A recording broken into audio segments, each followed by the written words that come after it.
14 फरवरी यानी आज दुनिया भर में वैलेंटाइंस डे मनाया जाता है, जिसमें लड़के लड़कियां एक दूसरे को तोहफे देते हैं और एक दूसरे से मोहब्बत का इजहार करते हैं। ये तो अपनी जगह एक खराबी है, मगर तहकीक ये है कि ये यहूदियों का ईजाद किया हुआ त्यौहार है और उन्हीं की तरफ से पाकिस्तान हिंदुस्तान में आया है। तो क्या अब इस दिन को मनाना या इस दिन को मनाने वालों के लिए उसी हदीस मुबारक का हुक्म सादिर होगा जिसमें सरकार सल्लल्लाहु तआला अलैहि वसल्लम ने फरमाया कि जो जिस कौम से तशब्बुह इख्तियार करेगा वो उन्हीं में से है। और क्या इसका ये मतलब है कि जो इस दिन को मनाते हैं वो गुमराह है या काफिर? कुफ्र का हुक्म नहीं दिया जा सकता अगर ये साबित भी हो जाए कि ये नाजायज रस्म यहूदियों ने निकाली और उनसे हिंदुस्तान और पाकिस्तान में मुसलमानों में फैली। इसके बावजूद कुफ्र का हुक्म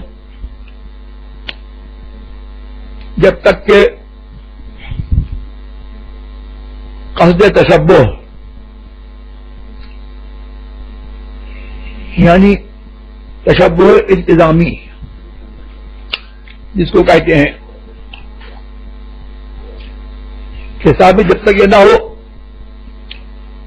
कि यहूदियों जैसा बनने की नियत और किसी मुसलमान से ये गुमान नहीं हो सकता कि वो माअल्लाह की नियत ये करेगा कि वो यहूदी बनता है या ईसाई बनता है। अगर कि अपनी नादानी से या लावारीपन से वो उनका कोई कौमी शिआर अपना ले, कौमी शिआर का ये हुक्म नहीं है।